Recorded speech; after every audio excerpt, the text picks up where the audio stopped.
Salut et bienvenue dans cette nouvelle formation d'apprentissage du langage Python. Dans cette nouvelle vidéo, on va faire des comparaisons des différents concepts. Donc, notamment, on va voir le langage interprété vs le langage compilé. Qu'est-ce que c'est? Dans l'introduction, on a dit que le langage Python est un langage interprété. Qu'est-ce que ça veut dire?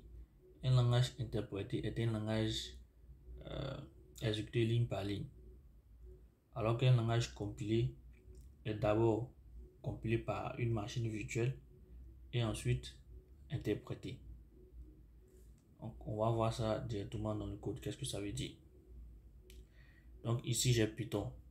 Si j'écris l'inscription print de la sorte, que je mets salut les gens, je peux afficher directement avec cette instruction en mettant Python 3 main.py et je lance. Je salue les gens directement. C'est en même temps que j'écris le code, j'ai la possibilité directement de lancer le programme. Si je change salut les gens, que je mets juste salut comme ça, je lance, j'ai mon information directement. C'est ce qu'on appelle un langage interprété. Donc on va voir un langage compilé pour faire la comparaison avec Python. Donc je vais créer un nouveau fichier que je vais appeler main et je vais mettre Java. Donc on va voir le Java qui est un langage lui qui est interprété. Donc on va voir la syntaxe de Java directement ici. Je vais juste passer et repartir. Donc ici on a la classe comme ça. On va écrire classe directement et on va mettre la syntaxe comme ça. Donc on a la syntaxe de Java comme ça qui est là. Maintenant on va mettre ici notre public statique, et void pour la fonction main. On va appeler ça main. Alors, le but n'est pas de comprendre le langage Java, mais c'est juste on s'essaie du langage pour faire juste notre exemple, le langage compilé. Bien. Ok. Ensuite, on met ça. Voilà. Donc il faut qu'on mette l'argument ici. On va mettre voilà. Maintenant, pour pouvoir exécuter le code, on va faire système. Donc système. Ok. Point out. Point println comme ça. Et on va mettre hello les gens. Comme en Java, comme en Python, je vais mettre en évidence ces deux langages là pour qu'on puisse voir Python. Donc ici, je salue les gens. Maintenant, il faut que je mette ça pour qu'on puisse voir ici. On va aller ici, normalement on a deux fichiers. Je vais faire un peu de l'espace. Je ne peux pas directement lire le fichier ici. Il faut que je passe par la compilation, une étape de compilation. Pour faire la compilation, je vais mettre Java C pour compile. Je vais mettre le fichier point Java, l'extension Java. D'accord. Lorsque je vais lancer cette commande là, il va me générer une compilation. Bien, on voit qu'on a un fichier main.class qui est apparu. Si on regarde à l'intérieur de ce fichier là, on voit que code source is not compiled, donc de compile. Donc ici on vient de compiler le fichier. Donc vu qu'on a compilé le fichier, maintenant on peut l'exécuter. Donc on va mettre Java ici, on va mettre main, le nom de la classe comme ça, et on exécute ça.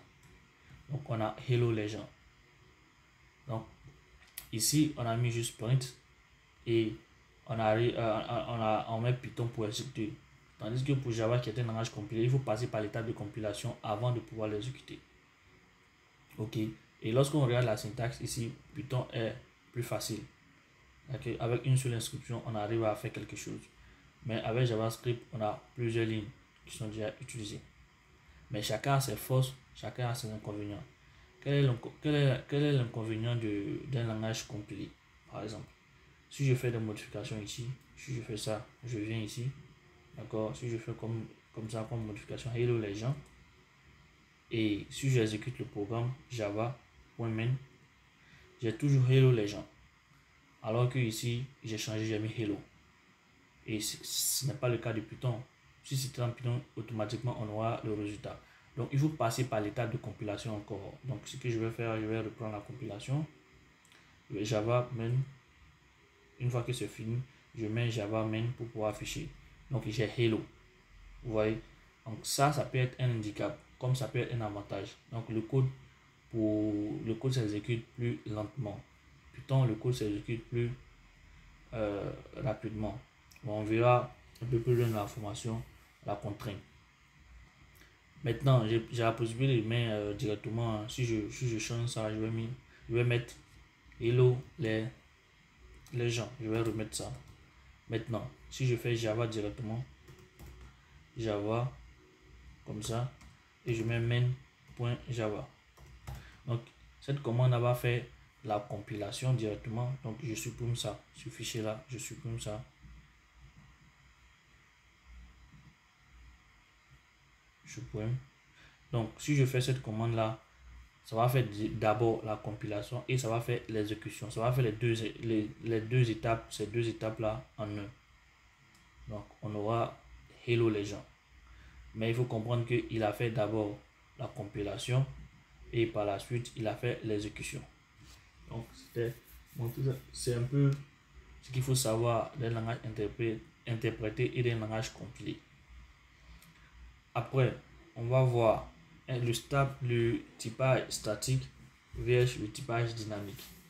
On a dit que Python était un langage dynamique. On va voir pourquoi. Si je décris une variable ici, que j'appelle name, je fais ça, que j'appelle name par exemple, et que je mets Yaku, Keita. Donc dynamiquement, Python arrive à avoir le type ici, sans que j'ai défini le type. Donc il sait que ça c'est une chaîne de caractères, et quand on regarde, il voit c'est une chaîne de caractères. Pour pouvoir afficher le type en Python, ici on va faire print et on va mettre type à l'intérieur, on va mettre name. Et pour exécuter, je vais faire Python 3 main. Je fais ça. Et on a str. Donc, j'ai pas mis de typage. Si je vais faire pareil ici, il faut que je mette le type string comme ça. Ensuite, je vais mettre name. Je vais mettre le nom. Yaku, Keita et point virgule. Donc, c'est en cela on dit que le langage est statiquement typé. Donc, il faut définir les types déjà explicitement pour que le code fonctionne. Si on ne le fait pas, si on exécute le code, ça peut générer une erreur. Si j'enlève le type ici, je vois que l'éditeur souligne en rouge pour dire qu'il y a une erreur. Donc, chacun a son avantage, chacun a son inconvénient. L'avantage du typage statique, c'est que avant d'exécuter, avant de faire une compilation, si la compilation passe, ça veut dire que on aura moins de problèmes. Ça veut dire qu'on aura moins de bugs. Dans le cas de Python, c'est au runtime, à l'exécution, que le typage est fourni. Maintenant, en Python, on peut donner une information str comme ça. Ça peut donner l'illusion comme si on a typé statiquement. Ça n'a rien à voir, c'est juste une information. Parce que Python ne s'en sert pas. Si je mets str, qui est censé être une chaîne de caractères, et que je passe par exemple un nombre, normalement, ça marche, ça devrait pas marcher, mais on voit que ici que ça marche, donc c'est pas bon. Même si je lance le code ici Python, on verra que ça marche, d'accord. On met le type int, mais nous on a mis str, donc il y a une collision. Donc le type qu'on peut mettre ici, c'est juste un titre indicatif. Par contre, c'est pas le cas ici. Ici, si je mets une chaîne de caractères et que je mets par exemple un nombre ici, que je change, je mets 12, on verra qu'on a une erreur. Et l'erreur va nous dire quoi? Incompatible type. Donc le type qu'on essaie de faire là est incompatible. Ce qui est bien avec les langages compilés, c'est que dès que tu écris ton code, en même temps, il te donne le résultat. Donc quand tu as bien fait, tu arrives à compiler. Sinon, tu n'arrives pas à compiler. C'est la grande différence entre un langage dynamiquement typé et un langage statiquement typé. Chacun a ses avantages, chacun a ses inconvénients. Par la suite, on va voir le dernier cas, un langage haut niveau vs un langage bas niveau. Qu'est-ce que c'est? Qu'est-ce que c'est un langage haut niveau? Un langage haut niveau, c'est un langage qui est proche du langage humain, qui est un langage qui est compréhensible par les humains. Un langage bas niveau, c'est un langage qui est proche du langage machine, qui est compréhensible par les machines. C'est généralement, le code est difficilement compréhensible. Lorsqu'on prend la syntaxe Python comme ça, on met print, type et on met name. Java aussi, c'est un langage haut niveau parce que c'est compréhensible par l'être humain. Je vais vous donner l'exemple d'un langage bas niveau ici. Donc c'est le langage C. Quand on regarde la structure, ici, on voit que c'est difficilement compréhensible ici. Donc ça c'est une fonction qu'on a définie et ici ça c'est une structure de données.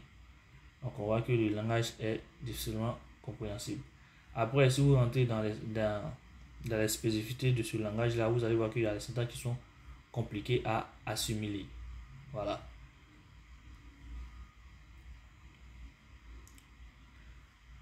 Donc ça sera tout pour cette formation. Si vous avez trouvé ce contenu instructif, merci de liker et de vous abonner pour de nouvelles vidéos, pour nous encourager à faire des vidéos de qualité. Sur ce, je vous dis à la prochaine vidéo. Ciao.